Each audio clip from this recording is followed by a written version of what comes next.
joga a bunda pra cima. Joga a bunda pra cima. Joga a bunda pra cima. Joga a bunda pra cima. Joga a bunda pra cima. Joga a bunda pra cima. Joga a bunda pra cima.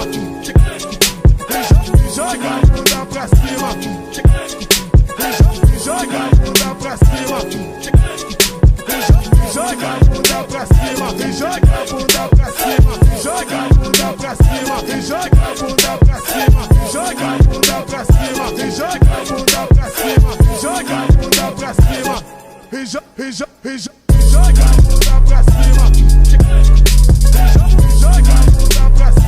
What's going on, guys? It's your boy Gnosis Tech here, and today we're going to be taking a look at this right here, the Cosair IronClaw, a new addition to Corsair's lineup of gaming mouse.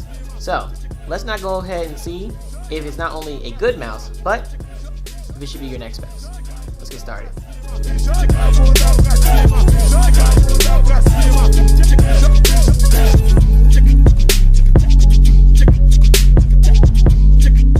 Alright guys, so here it is, the Corsair IronClaw mouse. Now I will say, didn't really have anything negative to say about the mouse. Overall, I really enjoyed the mouse, and it overall really is a good mouse, especially for its price.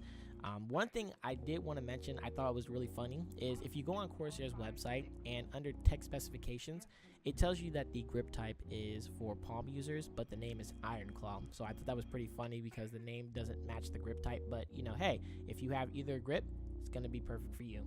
So as far as the design of the mouse, I will say the design of the mouse is definitely nothing fascinating or amazing, but it's definitely not bad.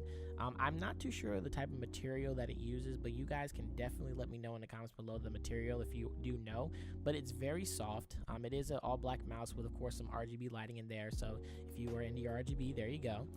It does have grips on both the left and right side, so this is a very grippy mouse. I've had no problem being able to pick it up or hold it. It's very comfortable to hold, very comfortable to use. So if you're somebody who's looking for a really nice mouse and has really good grip to it, this is definitely the mouse for you. It does have 7 programmable buttons, so of course you have your left and right click. You also have your scroll wheel, which is a little bit on the stiff side, so it's not as loose as, say, Logitech's Hyper Scroll, but again, definitely not bad. You do have your DPI switch also at the top, so of course you have 3 DPI choices you can choose from. Of course, you can customize that in the IQ software, and then you do have your forward and backward button as well. So again, not a lot of buttons on the mouse, but again, if you're not a person who really cares about that, then this is definitely not going to be a deal breaker for you.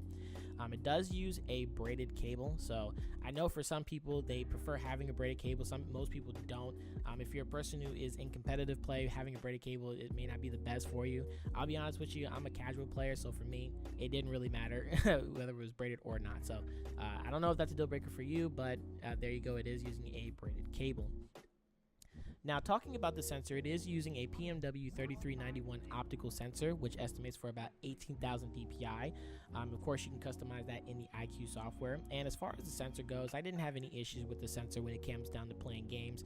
I tried it out on the Division 2, trying to attempt to get some headshots, and it was very responsive, no lag, no latency on there. So overall, the sensor is really good. I'll be honest with you, nowadays, every mouse that I've used this year has been really good, so no complaints there. Even using it for productivity work like Premiere Pro, Photoshop, overall it was definitely really good. And even playing for extensive hours, like I said, it's a very comfortable mouse, so I didn't notice any hand cramps or any issues there. So overall, I will say the mouse is really good, especially if you plan on playing for hours and hours at a time. Alright, so let's go ahead and get into the software, which I will say this is probably one of the weak points, not really for the mouse, but just for Corsair in general. I'm not a big fan of the design. It's not as intuitive. It's not the worst thing in the world, but again, it's definitely not the best. I'll be honest with you, I really don't use the software that much other than just to change my DPI settings, calibrate my mouse pad, and then customize the RGB lighting. So for me, it really didn't matter, but again, if you're a person who does do a lot of customization of your mouse, this may deter you away from it or not. I'm not too sure if you're a fan of Corsair, but you are able to change a couple different things. So of course you can change what each programmable button does. You can also customize the RGB lighting, so it does have an RGB light on the Corsair logo and also in the scroll wheel as well.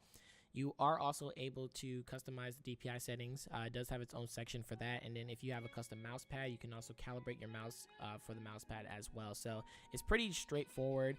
I have seen other software where you're able to customize the lift off distance, but honestly the mouse sensor is really good, so I really didn't find it having to adjust that at all. So overall, like I said, not the best looking design, not the greatest, but again, I don't really use it, so it really doesn't matter.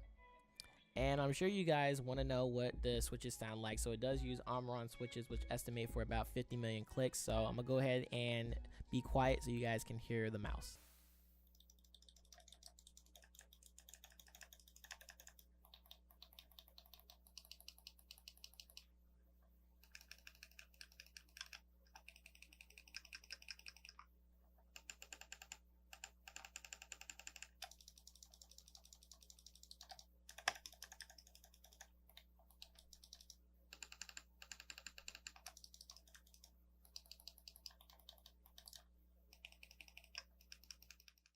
So overall, guys, I really did enjoy my time with the mouse. It's a really good mouse, one of my favorites overall. And I will say it is on sale right now on Corsair's website for $50, where it's originally $60. So it's at a very competitive price point. So if you're a person with, like, say, a little bit of medium to big hands and you're looking at this mouse, I definitely would say it's worth the buy, especially with the fact that it's discounted right now. It's very grippy. The sensor is really good. The software is okay. It's not the greatest software in the world, but overall the mouse is definitely a really good mouse, and I would definitely recommend it. So thank you guys so much for watching this review. Hopefully you guys did enjoy it. Let me know in the comments down below if you guys were interested in buying this mouse, or if you are going to, or just let me know what mouse you are currently using. And if you guys definitely enjoyed the video, make sure you guys like the video, and also make sure you subscribe and hit that notification bell so you know when I upload my next mouse review video or any review video in the near future. And until next time, guys, I'm JKT, and I'll see you guys in the next video. Stay techie.